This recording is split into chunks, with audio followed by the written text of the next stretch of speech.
checking before you fly. You're involved now with the smallest plane in the world. What's this? Myro arrives in Australia. Myro is the most enchanting story. It's absolutely fantastic, and I'm the voiceover for it, and it is great. Nick Rose has developed this idea with all his own money, with all his own ideas. It is, and we're also an app. And the app is fantastic. Well, you know you've made it when you're an app. I think you have made it. I think you have. You're talking like the Queen now. We are an app! What was it like a queen, do you say? How thrilled I am. No, and it is great, and it's wonderful. I think that, I'm a little anxious because I love books and I love kids to read books, but apps on iPads are fantastic, I think, because this is also a learning thing. You can learn things through it, and you touch the screen, and you touch it on a little animal, a bird or something, and it tells you what it is. My voice suddenly comes out and says, I'm a kookaburra. Really? Do you like the way I said that? It is amazing, my posh accent. No, it is fantastic, and it's been great fun doing it. So is it preschool? Is that who it's aimed at? So preschool children, so under 5? Yes, absolutely. And also for boys, too, because I think there's very little for boys out there. It's all for girls, isn't it, dressing up as... Do you remember how you used to dress up as a fairy? No, I didn't. Of course, it's set in Australia, which is a place that you hold dear to your heart, don't you? I do, 4 years ago. Were you queen or king of the jungle? Absolutely. I can't remember.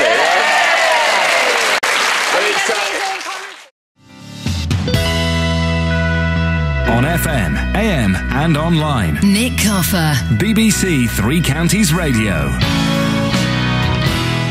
Now, I've been promising you Christopher Biggins. Last week I caught up with a Buckinghamshire man who made the jump to turn from engineer to children's author. Nick Rose grew up in and around Aylesbury and has turned a book idea into an animated app for tablets like iPads. Myro is the story of a microlight plane whose adventures are narrated by none other than Christopher Biggins himself. They both joined me. This was just before I lost my voice actually last week, so you can hear the start of a croaky voice. And I started by asking Nick whether his engineering career had helped him create his books. The engineering side helped me to set up a business which I could afford to do this great new adventure.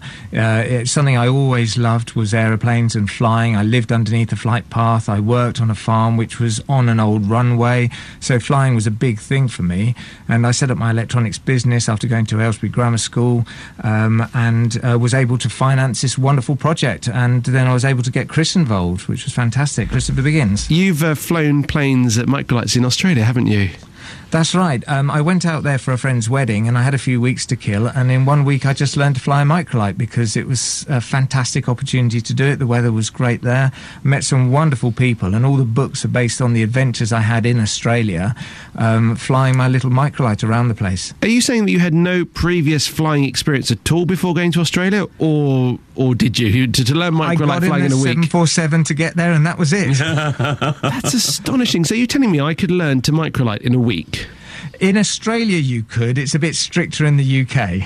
They have more space over there, you see. You're not likely to fly into anything, the odd tree, but that's all. Chris is absolutely right. The airspace is amazing. You could fly for an hour without coming across any other aircraft. In the UK, well, you couldn't fly more than 20 minutes. Yes. No, disaster. Describe a microlight plane to me. What is it that defines it as a microlight?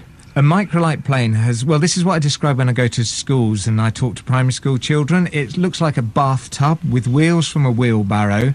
There's a hang glider wing on top, and right at the back there's a little engine which comes from a lawnmower. And I'll say to all the little kids, would you fly in one of them? And they're all jumping up and down and going, yes, yes, yes. I would have thought the answer is no. Would you fly in a bathtub with a lawnmower engine on the back? No. No, I certainly wouldn't, but I think probably kids would. They would love to do that. What do you love about being in the sky, Nick? Obviously, it's the theme of your books, but what pleasure do you get from being in a microlight? When you're in a microlight, you just look down at the ground, and there's no floor of the cockpit. You look and you see the ground, and you can fly so low. In the UK, there's no restrictions except you can't fly over buildings or animals or people unless you're over a couple of 100 feet, and you can see everything so close up. So the books, they're able to show you everything you can see, and when you're in Australia, you get to see the kangaroos closely. I've seen kangaroos boxing at the end of runways, and that's what I've tried to get across in the books, all the little things that you get to see. as a final question to Nick, I wanted to find out what led him to where the books are today. What I wanted to do was create a series of books for boys, and I wanted to create lots of images of aeroplanes and really cool pictures of animals and some really great stories, harking back to the days when I loved watching Thunderbirds. And so I went about it and self-published it myself. I got a whole team of fantastic freelancers around me, and we spent 7 years preparing the books before they were actually published and launched. And I set up my own publishing company to do that. And then as soon as we launched those, we did a school's musical and a CD of songs. And that's when we started working on the iPad apps, because they'd just started coming out, the iPads.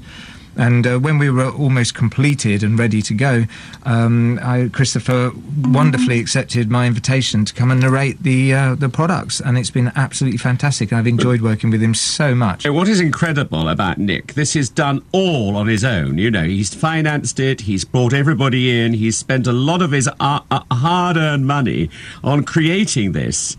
Christopher Biggins and Nick Rose, thank you both very much indeed for joining me, and all the very best in your project.